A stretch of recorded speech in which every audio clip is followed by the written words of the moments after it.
Hey, this is Mad Movie Mark of the Mad Movie Mark Movie Review. Thank you for joining me as I review the 1931 classic horror fantasy film Dracula. Laugh all you like. I think he's fascinating. Oh, I suppose he's all right. But give me someone a little more normal. Hey, come on now. I mean, who wants to be normal? Normal is boring. Normal is not fun. It should not be our life's ambition or goal to be normal. If this is your first time joining me, I'm reviewing every movie in this book, the 1001 Movies You Must See Before You Die. I am, of course, promised it is the most updated edition of the book. Dracula was directed by Todd Browning and stars Bela Lugosi in a groundbreaking, iconic performance that helped establish the classic horror movie genre. In fact, this movie was so popular that it helped launch other movies such as Frankenstein, The Mummy, and The Wolfman. Now, if we're comparing Bela Lugosi's performance to that of Nosferatu, which came out a few years earlier, Bela Lugosi is elegant, he's charming, he's well dressed, he's sophisticated, and he talks in a Hungarian accent that is slow and deliberate. In fact, if we close our eyes and we picture what we think Dracula is supposed to look like, and we listen and we imagine what Dracula is supposed to sound like, we get Bela Lugosi because he was the first one to really look the part of Dracula, to establish what Dracula is supposed to sound like, and he set the blueprint and the groundwork for all other Draculas going forward. They would all copy exactly what he was doing. So this is an important film in cinema history, especially in horror movie history. Now, as iconic as Dracula was in this movie, and as iconic as Bela Lugosi's performance was, I would argue that Dwight Frye, who played Renfield, is equally as great, if not better, in this movie than Dracula was. And I think it's sad that Bela Lugosi's character is so iconic that he overshadows what Dwight Frye was doing here. But Renfield has so much emotion and so much heart and so much angst and so much conflict within himself that I really think he is the star of this movie. Don't get me wrong, Bela Lugosi is great, but it's a lot of just close-ups on Dracula's face where he's doing like face acting. There's not a whole lot of emotion, there's not a whole lot of grit, there's not a whole lot of conflict, but that is what we get with Renfield, and I thought he did an absolutely amazing job in this movie. Now, Renfield plays the character of a man who is trying to sell a piece of land to Dracula.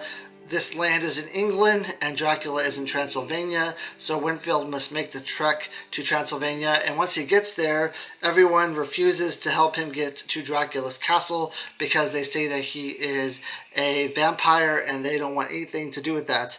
Now, Renfield does not believe in this vampire mumbo jumbo. He thinks that it is all just, talk, and that Dracula and vampires don't really exist. So once he gets up to Dracula's castle, Dracula eventually bites him on the neck, and he starts becoming a stark raving lunatic, does Renfield. Now, as he's becoming this stark raving lunatic, he's trying to tell everyone, he's trying to warn people in England that Dracula is a vampire and that they need to get out of there, they need to get away from him, they need to flee, and they need to want nothing to do with Dracula. Now, of course, a lot of them don't believe what he's saying because they just think that he's this crazy person. He eats mice and he eats rodents and he's just lost his mind completely.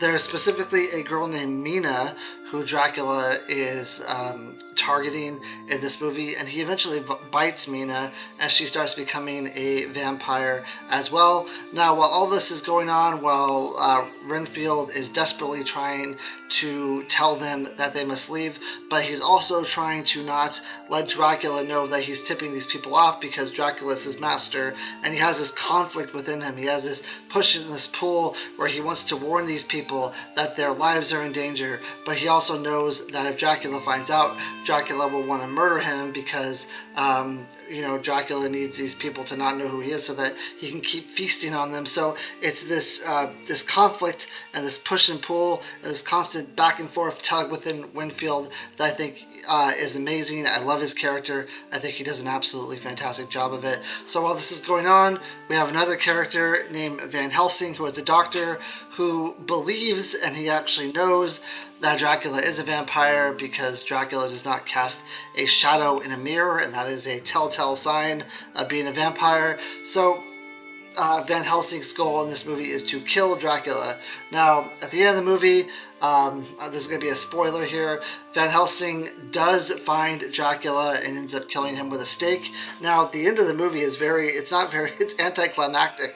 I thought there was going to be this big fight or this big, scene of dialogue with Dracula and Van Helsing, and they were going to go back and forth with each other, and it was going to be this epic fight or this epic, battle of wits, but it's really nothing. It's just Dracula is in a coffin and Van Helsing comes up and kills him with a stake.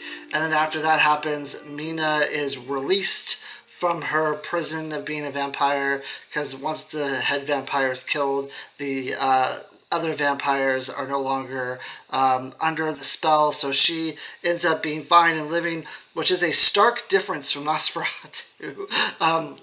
And I don't know if it's because it was Hollywoodized in this movie and they just decided that they wanted a more happy ending where the female lead lives, or if that's how the book is, because I've never read the book the book of Dracula before, so I don't exactly know how that ends. If Nosferatu is more closer to the ending, or if this movie is closer to the ending. I know Nosferatu was a copy of the book, but it wasn't legal because they didn't ask for permission to use the book, to use the source material. So they might have changed it a little bit so they could try to get around the copyright issues of using the material and saying, oh, well, we changed it, it's not the same.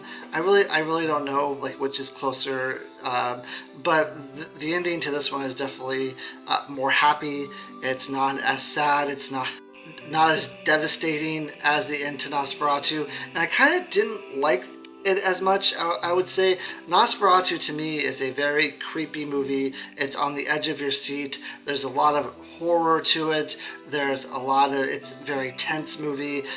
It's very gripping, where I thought this movie was a little bit boring, if I'm going to be honest. I didn't feel like there was a lot of edge of your seats moments. I felt like a lot of the scenes with Dracula, I feel like when there's a villain like Dracula in the movie, you should always fear that Dracula is around the corner and that he's going to come up and he's going to kill someone or he's going to do something evil.